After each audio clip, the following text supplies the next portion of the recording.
terceiro mês de gestação é quando o bebê tem um sistema nervoso central formado. Isso quer dizer que a partir daquele momento eu começo a captar as coisas ao meu redor. Eu entendo tudo o que está acontecendo? Não, eu não entendo, mas eu começo a perceber.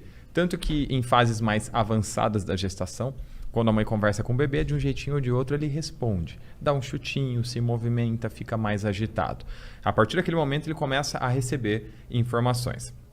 Aí tem gente que vai ficar assim, mas como assim, Bruno? Ele entende as coisas que estão acontecendo ao redor? Como é que a gente absorve informações em relação a tudo que está acontecendo ao nosso redor? A mente, ela salva informações de acordo com a forma como a gente as interpreta. Como assim? Imagine uma mãe que colocou o bebê no berço com, sei lá, 6 meses de vida e de repente ela sai. O bebê estava dormindo, ela sai e foi fazer as coisas de casa. Daqui a pouco esse bebê acorda, olha para um lado, olha para o outro, cadê minha mãe? O que essa criança faz? Chora. Chora, chora, chora, a mãe não aparece ou demorou a ver. O que você acha que aquele bebezinho com apenas 6 meses de vida pode ter sentido em relação à ausência da mãe naquele momento? Medo, dor. Cadê minha mãe? Será que ela vai voltar? Será que ela me abandonou? Será que ela me rejeitou? Por quê? Porque a criança ainda não tem o sistema cognitivo formado. Então ela não entende tudo o que acontece ao redor dela. Mas a percepção foi, fui abandonado. É assim que a nossa mente salva informações o tempo inteiro. Sem o nosso consentimento. Esse é o lance que me pega. A nossa mente tem um filtro chamado fator crítico. O fator crítico é um filtro que protege as informações que eu já aprendi com a única e exclusiva função de evitar que algo de ruim me aconteça. Por exemplo, imagine que eu te peça para atravessar uma avenida bem movimentada sem que você olhe para os dois lados. O que você diria? Não. Tá doido, né, Bruno? Posso ser atropelado. E se eu pedir a mesma coisa para um garotinho de 3 anos de vida? O que você acha que ele faz? Ó, o papai tá lá do outro lado, corre lá com ele. Vai sair correndo. Ele vai sair correndo. Por quê? Porque ele ainda não tem esse filtro. Porque esse fator crítico, ele começa a se desenvolver na mente de uma criança a partir dos 6, 7, 8 anos de vida. Então, a partir dos 3 meses de gestação, que é quando a gente começa a receber informação, até os 6, 7, 8 anos de vida, eu não tenho filtro algum. Então, todas as informações entram igual faca quente na manteiga, com toda a tranquilidade e facilidade do mundo. Isso é positivo e é fisiológico, porque um bebê, quando nasce, ele precisa aprender muito rápido para sobreviver. O que ele pode, o que ele não pode, o que ele deve, o que ele não deve fazer. Mas, ao mesmo tempo que eu recebo informações que são boas, eu recebo informações que são ruins ou negativas. Aí a gente pode exemplificar como isso funciona para a mente humana usando um case de um cliente que eu atendi, tudo bem? Claro. Então vamos lá. Uma vez eu atendi um cliente, vamos chamar ele de João, tá? Esse cliente apareceu aqui com 35 anos dizendo que sofria de ansiedade. Hoje, de 10 pessoas que eu atendo, 9 sofrem de ansiedade. Se você pesquisar no Google lá, você vai ver que o Brasil é o país mais ansioso da América Latina. Quase 19 milhões de brasileiros sofrem de ansiedade hoje. Então é arroz com feijão, dia a dia. Esse cliente apareceu lá dizendo que ele sofria com ansiedade. Dentro do processo terapêutico que eu trabalho, que é a hipnoterapia, o nome do problema para mim não é importante.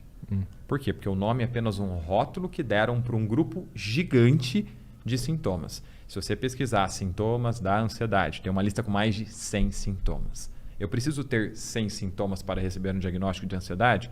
Não. Se eu tiver ali uma meia dúzia por um período de 5, 4 meses, eu já posso ter um diagnóstico de ansiedade. Então, o nome para mim não importa. O que importa é o que você sente. É o que vem antes do sintoma. Porque o sintoma é apenas a pontinha do iceberg. Ele está tentando te dizer que tem algo errado aí, né? Exato. O sintoma é uma das poucas formas que a mente tem de nos avisar que tem algo de errado acontecendo. O detalhe é que a gente não vem com manual. Por consequência, a gente não sabe ler o que está acontecendo.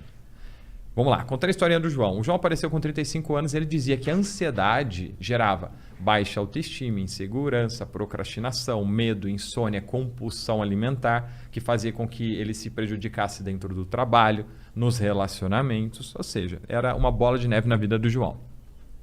O João comentou que estes problemas começaram quando ele tinha 25 anos.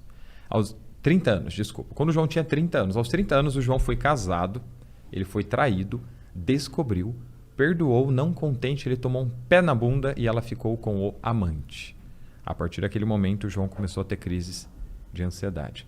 Aí eu te pergunto, foi a traição e o pé na bunda que desencadearam a ansiedade do João? Sim ou não? Você acha que foi a causa do problema dele, sim ou não? Acho que não, acho que foi como ele interpretou aquela situação. Perfeito. Como ele absorveu aquilo, né? Um gatilho. Foi um gatilho.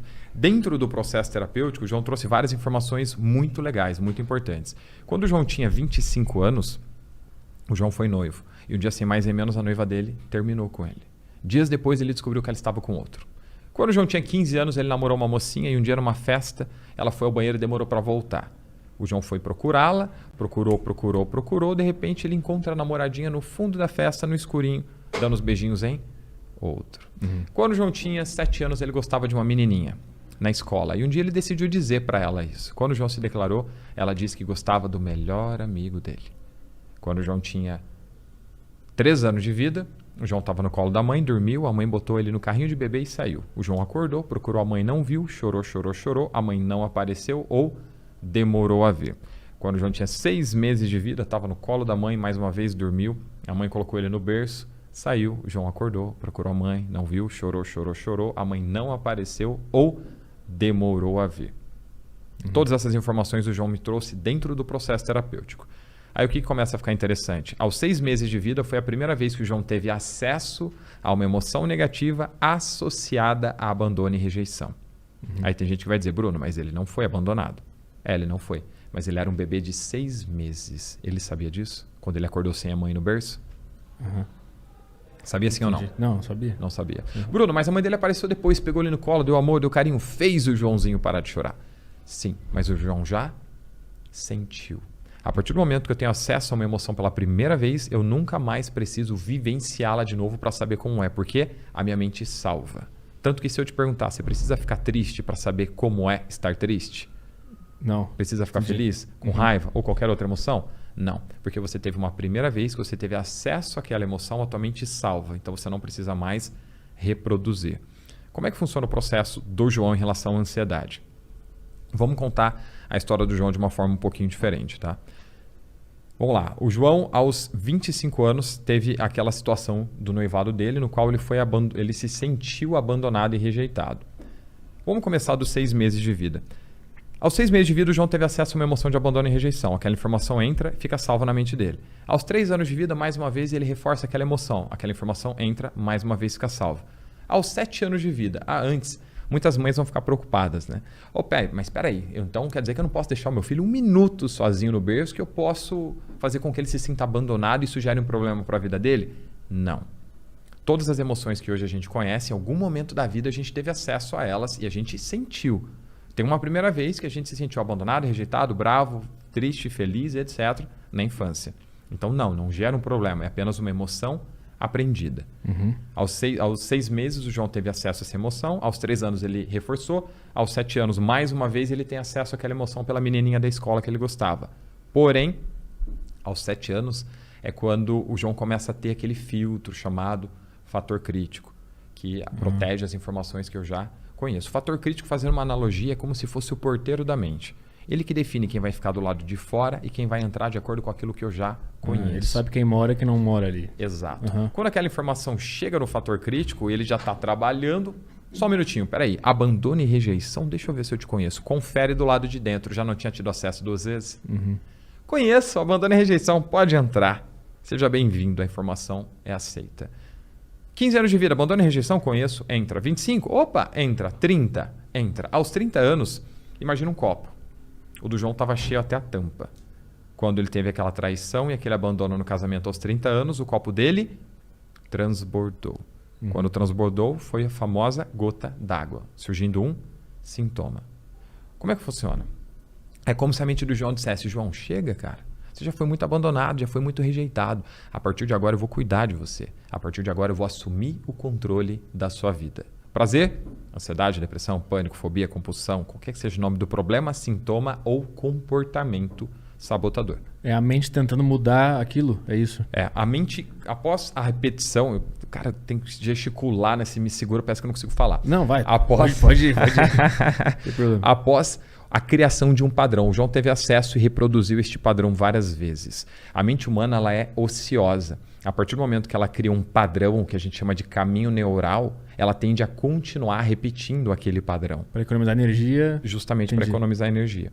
A partir do momento que ela cria aquele padrão e ela tende a continuar repetindo aquele padrão, entendendo que aquilo é muito ruim para o João e faz mal para ele, é como se a mente antecipasse aquela emoção de abandono e rejeição, com a intenção de protegê-lo, evitando que ele vivenciasse aquilo de novo. Assim surge a ansiedade. A ansiedade não é o tempo inteiro eu antecipar uma emoção. E se não der certo? Sim. E se eu não conseguir? E se eu não for bom bastante? E se não gostarem de mim? Ou seja, o João, por incrível que pareça, ele ficou 5 anos extremamente protegidos de ser abandonado e rejeitado. Qual a única probabilidade de eu não ser abandonado? Não estando num relacionamento. Ou seja, o João até conheceu algumas pessoas, mas sempre quando ele começava a se relacionar com essas pessoas, a mente dele começava a antecipar aquela emoção de eu vou ser abandonado, eu vou ser rejeitado. Essa mulher é muito areia para o meu caminhãozinho, ela é muito bonita para mim, ela não vai ficar comigo. E ele começava a sabotar os relacionamentos. Então foram 5 anos extremamente protegidos. É muito interessante como o fator crítico funciona, porque uma pessoa que é ansiosa, deprimida, se você chega nela e fala assim, poxa, cara, você é um cara novo, você é um cara bonitão, você tem uma vida inteira pela frente, você não pode ficar desse jeito se lamentando por tudo aquilo que aconteceu com você. Você tem mais é que ser feliz. O cara fica pior, né? Adianta falar isso para a pessoa? Ele fica mais ansioso ainda, né? Fica. Ele percebe que ele pensa que tá perdendo alguma coisa que ele podia estar fazendo e não tá fazendo. Caramba, parece que eu tô assim porque eu quero. Quando esse você precisa ser feliz chega no fator crítico, é como se o fator crítico, o porteiro da mente, dissesse assim, peraí, feliz? Quando o João era feliz, ele era abandonado e rejeitado a vida inteira. Agora que o João tá ansioso, deprimido, se sentindo o cocô do cavalo do bandido, o João tá protegido. A informação é rejeitada. Por isso que eu digo, adianta falar sobre o problema? Adianta falar do problema? Adianta falar o oposto do problema?